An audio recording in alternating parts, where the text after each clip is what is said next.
Oh, what a twist! An ever-fattening, ever-balding bastard talking about the self-flagellating, auto-fellating decline of Hollywood.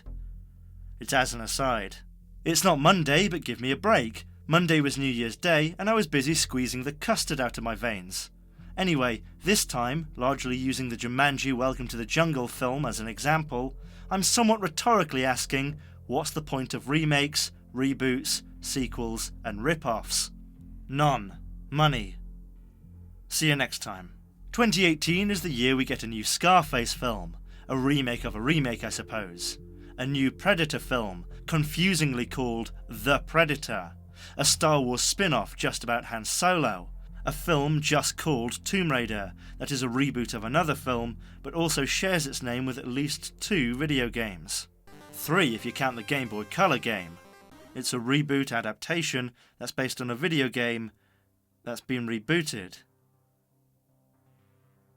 The Jumanji film that recently came out was summed up on the Graham Norton show as being not a sequel, not a reboot.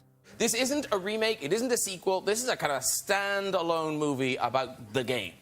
Yes, it is. We wanted to, well, first of all, we wanted to make sure that we were paying homage to the spirit of Jumanji, which was such a big part of all of our lives growing up. And we also wanted to make sure that we were respectfully paying tribute to the man who started the entire, as Jack likes to articulate it, the Jumanji magic, Mr. Robin Williams. He can't say it better. I mean, look, we wanted to do a continuation. That's right. It's not a sequel, it's a continuation. It's a homage to the first film, despite being totally different. It's a tribute to Robin Williams, because they say it is. What the gentlemen on the couch were quite candidly saying, maybe without really trying to say it, was that the Jumanji film from late 2017 is essentially a film that uses the critical component of the 1995 Jumanji film, its name. Now, in the new Jumanji, there are references to Alan Parrish, Robin Williams' character in the 1995 film. Some people do indeed get sucked into a game, albeit a video game this time, rather than a board game. It is jungly, family-friendly fun, I guess.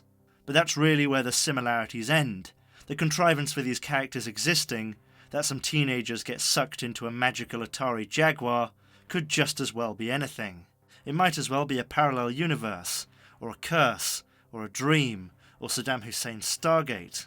The new film is almost entirely set in the fictional land of Jumanji, whereas the earlier one leaves all of that to the audience's imaginations, exposing us only to the dangers of Jumanji. That isn't incidental. Although the 1995 film was fun and family-friendly, I think it did a really good job in creating a lot of mystery surrounding what Jumanji was actually like, and I personally imagine it to be way more inhospitable than is shown in the new film. There's no Alan Parrish character pinning everything together, acting really as a guide for the audience by providing explanations for elements of the movie world, or really, world within a world, without too much exposition. Neither is the subtext about not living up to fatherly expectations present either. What I'm saying is, like the film or not, Jumanji Welcome to the Jungle isn't really like Jumanji from 1995. It's set in a jungle, it's all a game, there's a character called Van Pelt. If you're going to take the Jumanji name, it's not good enough, Sonny Jim. I'd kind of liken Jumanji Welcome to the Jungle with Ghostbusters from 2016, not in terms of content, but in terms of lack of connection to its namesake. What did Ghostbusters 2016 have to do with anything before it? They fight ghosts in New York City. Why not just change it a bit and call it something completely different? I certainly feel the same way about the Scarface film coming out later this year. It's about a gangster who presumably comes from nothing. Probably he has a scar, probably on his face. Why does that mean it should use the name of 2 highly successful films that came before it? Perhaps you could argue the same thing about Brian De Palma's version, itself a remake of Howard Hawks' pre-code gangster film. It's very graphic and no holds barred, a modernising of the tale. And I don't see how a 2018 film can give the Scarface name the same sort of era-sized update.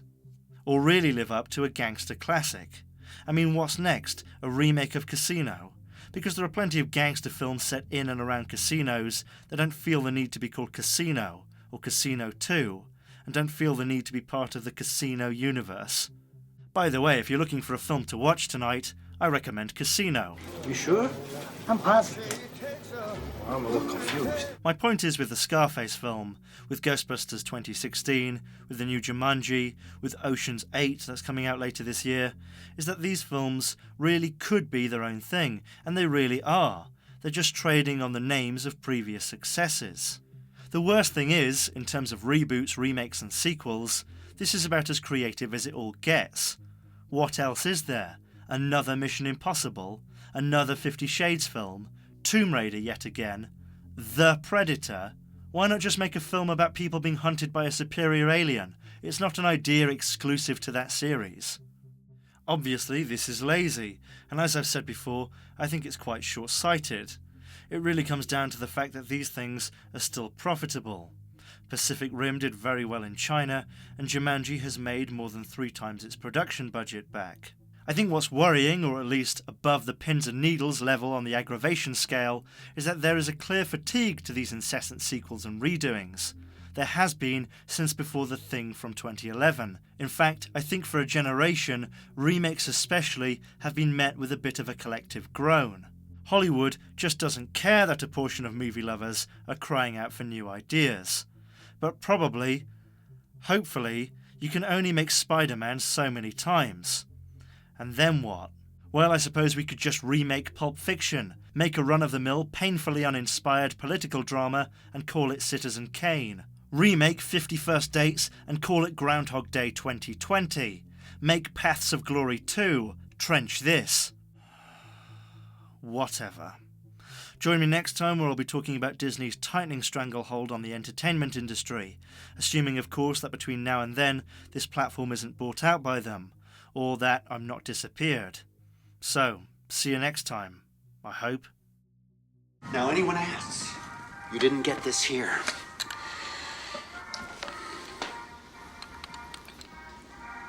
You're not a postal worker, are you?